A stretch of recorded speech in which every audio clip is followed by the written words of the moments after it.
ভবিষ্যৎ দেশনায়ক, যিনি প্রধানমন্ত্রী হবেন, যাকে আমরা অগ্রিম শুভেচ্ছা জানাচ্ছি, জনাব তারেক রহমান। তিনি এক অনন্য নজির স্থাপন করেছেন। স্বাধীনতার 55 বছরে আমরা যে সম্প্রীতি দেখাতে পারিনি, তিনি তা দেখিয়ে দিয়েছেন। কেমন করে দূরের মানুষকে আপন করে নিতে হয়, কেমন করে বিরোধী মানুষটাকে বুকে জড়িয়ে নিতে হয়, তিনি তার উজ্জ্বল দৃষ্টান্ত স্থাপন করেছেন। আমিরে জামাত ডাক্তার শফিকুর রহমানের বাসায় গিয়ে তিনি হৃদয়তাপূর্ণ আচরণের মাধ্যমে এবং এনশিওর করেছেন যে আমরা এভাবেই সামনের পথচরে এগিয়ে নিয়ে যেতে চাই। তিনি এনসিপির যিনি আহ্বায়ক, তার বাসায় গিয়েও সেখানে তিনি সে বয়স কেমন, তার দলের সমর্থন কেমন তিনি ভাবেননি।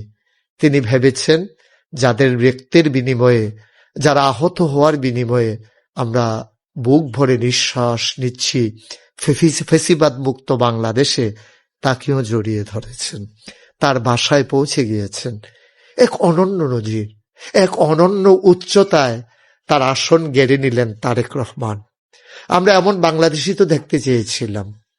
এবং নাহিদ ইসলাম এবং ডক্টর শফিকুর রহমান, তারা দুইজনও কিন্তু উনাকে আশ্বস্ত করেছেন, তারাও উদারতা প্রদর্শন করেছেন, তারাও বলে দিয়েছেন যেমন করে আপনি আসলেন আমরা আপনার পাশে আছি, মেহনা আমরাও আপনার সাথে আছি।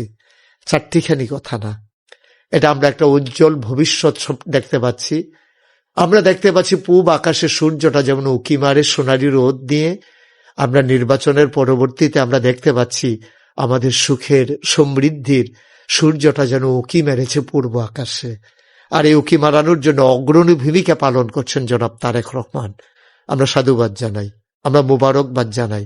হৃদয়ের সকল প্রকারের উষ্ণতা তার জন্যে, গভীরতম প্রদেশের ভালোবাসা তার জন্যে। আসুন সবাই মিলে অকৃত্রিম ভালোবাসা প্রদর্শন করে সোনার বাংলা গড়ে তুলি। এভাবে আর কতদিন? একদিন আমরা থাকবো না, ভবিষ্যৎ প্রজন্ম ভালো একটা বাংলাদেশ পাবে, ভালো একটা সুন্দর দেশ পাবে। আমরা তাদের হাতে সোনার বাংলা তুলে দিতে চাই।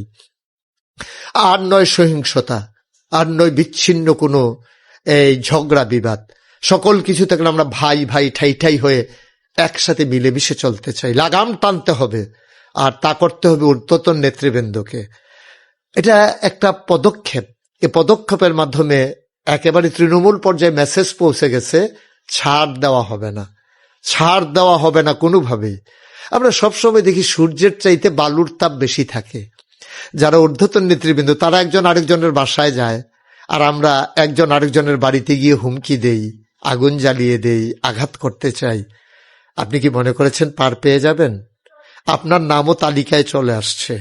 আইন শৃঙ্খলা রক্ষাকারী বাহিনী আপনাদের নাম তালিকায় নিয়ে আসছেন, যারা বেশি অতি উৎসাহী, যারা আপনারা মনে প্রতিশোধ পরায়ণ। মনে করবেন না ছেড়ে দেওয়া হবে। আপনাদেরকে ঊর্ধ্বতন নেতৃবৃন্দ আপনাদের দলীয় শৃঙ্খলার স্বার্থে দলীয় নেতৃবৃন্দ পদক্ষেপ নিতে যাচ্ছেন।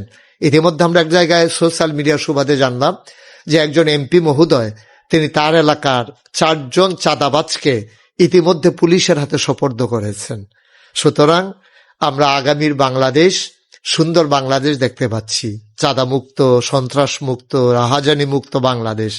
বাংলাদেশে আপনিও হন গর্বিত সৈনিক। আপনি কেন হবেন চাঁদাবাজ? কেন হবেন আপনি সন্ত্রাসী? কেন হবেন ভিন্ন মতের দলনকারী? আপনিও দেশ বিনির্মাণে একজন গর্বিত সৈনিক হন। ভালোবাসা দিয়ে আপনি বরণ করে নেন। স্বাধীনতা অর্জন করা সহজ, রক্ষা করা বড়ই কঠিন। বিজয়ী তো সেই হয় যার কাছে পরাজিতরা আশ্রয় পায়। আপনি বিজয়ী হওয়ার পরে যদি উগ্র হয়ে যান, আপনি যদি ক্ষিপ্র হয়ে যান, আপনি যদি হিংসাত্মক ভূমিকা পালন করেন, বিজয়ের মালা আপনার গলায় মানায় না।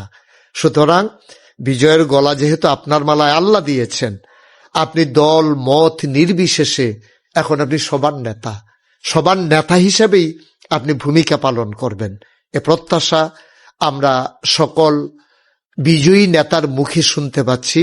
আমরা তার বাস্তব রূপ দেখতে চাই। আগামীর বাংলাদেশ সম্প্রীতির বাংলাদেশ, আগামীর বাংলাদেশ ন্যায় ইনসাফের বাংলাদেশ, আগামীর বাংলাদেশ কাগজে পত্রে নয় প্রকৃত অর্থেই সোনার বাংলাদেশ।